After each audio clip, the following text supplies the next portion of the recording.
الرحيم قل بفضل الله وبرحمته فبذلك فليفرحوا صدق الله العظيم وصدق رسوله النبي الكريم الأمين قال الله تبارك وتعالى في شان حبيبه مخبرا وآمرا إن الله وملائكته يصلون على النبي يا أيها الذين آمنوا صلوا عليه وسلموا تسليما اللهم صل على محمد وعلى آل محمد وبارك وسلم الصلاة والسلام عليك يا رسول الله وعلى آلك وأصحابك يا حبيب الله مولاي صل وسلم دائما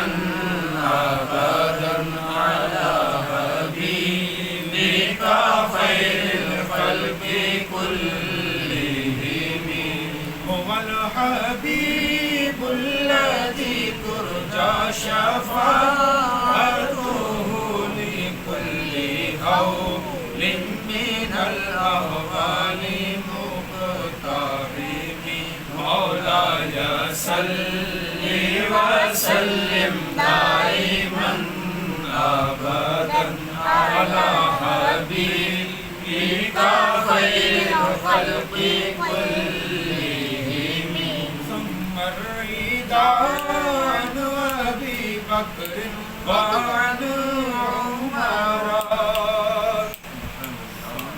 ثم الرضا عن أبي بكر وعن عمر وعن علي وعن عثمان بالكرم مولاي صل وسلم دائما أبدا على حبيبك خير الخلق كلهم محمد سيد الكونين والثقلين والفريقين من عرب ومن عجم مولاي صل وسلم دائما أبدا على حبيبك خير الخلق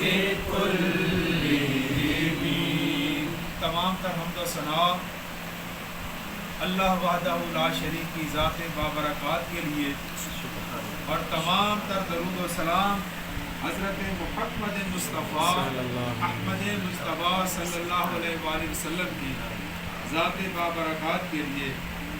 جیسا کہ آپ جانتے ہیں آج 1443 سال ہجری کے ماہ رمضان المبارک کی آخری تاریخ ہے.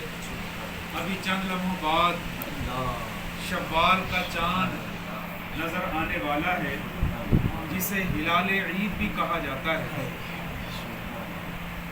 اسی مناسبت سے آپ کے سامنے قرآن مجید فرقان حمید کی وہ آیت کریمہ کا ایک حصہ تلاوت کیا ہے جس میں پروردگار عالم نے ہم سب کو خود اپنی بارگاہ سے خوشیاں منانے کا حکم ارشاد فرمایا اور ارشاد ہوا قل اے محبوب آپ فرما دیجئے بفضل اللہ وبرحمتہ فبذلک فلیفرحوا.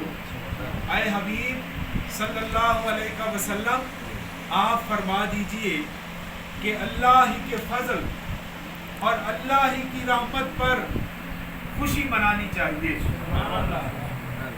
تو پروردگار عالم کی طرف سے ہمیں رمضان شریف کی عظیم الشان نعمت میسر آئی اور اسی رمضان شریف کی برکت سے اللہ پاک نے ہمیں قرآن کریم جیسی عظیم الشان کتاب ہدایت عطا فرمائی اور اللہ تبارک و تعالیٰ کی رحمت اور اس کا فضل اس وقت اپنے جوبن پر پہنچا جب ہم سب کو امت مصطفیٰ میں پیدا فرمایا.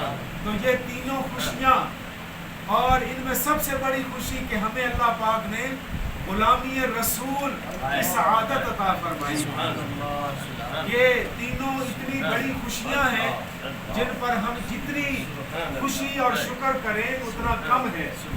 تو آئیے، کل کا دن عید کا دن آنے والا ہے، اور آج کے دن سے حوالے سے سنیے 2 احادیث پاک آپ کے سامنے، 2 احادیث پاک کا تحفہ آپ کے سامنے لائے ہیں. پہلی حدیث پاک میں نبی اکرم صلی اللہ علیہ وآلہ وسلم کا ارشاد پاک ہے کہ جیسے ہی رمضان شریف کا چاند نظر آتا ہے، پہلے روزے کو افطاری کے وقت 10 لاکھ لوگوں کو اللہ بخش دیتا ہے. اگلے دن اسی تعداد کو دگنا کر دیا جاتا ہے، یعنی 20 لاکھ. جیسے جیسے رمضان شریف کے دن گزرتے جاتے ہیں، ہر افطاری پر 10 لاکھ کی بخشش کا اضافہ ہوتا جاتا ہے. اور جب آخری دن رمضان شریف کا آخری دن، چاہے وہ 29 تاریخ کا ہو یا 30 تاریخ کا، جتنے لوگ، جتنے گناہگار پورے رمضان شریف میں بخشے گئے، ان سب کی تعداد کے برابر پھر اور کو بخش دیا جاتا ہے. تو اس کو کیلکولیٹ کریں تو تقریباً 6 کروڑ گناہگاروں کو اسی رمضان شریف میں اللہ پاک بخشش عطا فرما دیتا ہے. یہ تو ہے رمضان شریف کے دنوں کا شان. اب رمضان شریف کی جو آنے والی رات ہے، اس کا شان سنیے. آخری رات، رمضان شریف کی آخری رات، جس کے بارے میں نبی اکرم صلی اللہ علیہ وآلہ وسلم نے اپنے صحابہ کرام سے فرمایا کہ جب رمضان شریف کی آخری رات آتی ہے تو اللہ تبارک و تعالیٰ ارشاد فرماتا ہے، فرشتوں گواہ ہو جاؤ، پورے رمضان شریف میں میرے جن عاشقوں نے پورے مہینے کے روزے رکھے، سارے روزہ داروں کو بخش دیا. تمام روزہ دار بخشے گئے ہیں. عرض کی یا رسول اللہ، یہ سعادت کیا لیلۃ القدر کی وجہ سے نصیب ہوئی؟ تو سرکار نے فرمایا نہیں، وہ سعادت علیحدہ عطا کی جاتی ہے. یہ تو رمضان شریف کی آخری رات میں تمام روزہ داروں کو اس لیے بخش دیا جاتا ہے کہ دنیا کا یہ قاعدہ اور قانون ہے کہ جب کوئی مزدور اپنا ذمہ کام پورا کر لے تو مالک کی طرف سے اسے مزدوری دی جاتی ہے. میرے ان عاشقوں نے میری خاطر پورا مہینہ بھوک اور پیاس کو برداشت کیا، اب آج کی رات انہیں مزدوری دینے والی رات ہے، لہٰذا تم گواہ ہو جاؤ، میں نے ان سب کو مزدوری میں بخشش عطا فرما دی.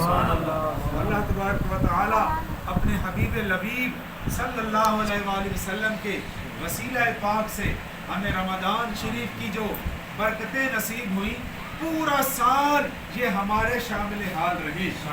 رمضان شریف نے جو ہماری تربیت فرمائی، باقی 11 مہینوں میں بھی اس تربیت کا ہمارے کردار پر، ہماری شخصیت پر، ہماری گفتار پر اثر باقی رہنا چاہیے. اور کل کا دن عید کا دن ہے، آج بھی بخشش ہو رہی ہے، اور کل جب عید کا دن طلوع ہوگا تو فرشتے آسمان سے قطار اندر قطار نازل ہوں گے اور شہروں اور محلوں کے چوکوں میں کھڑے ہو جائیں گے. انہیں کیوں کھڑا کیا جائے گا؟ ہر چوک میں اور ہر موڑ پر اللہ کے نوری فرشتے کیوں کھڑے ہوں گے؟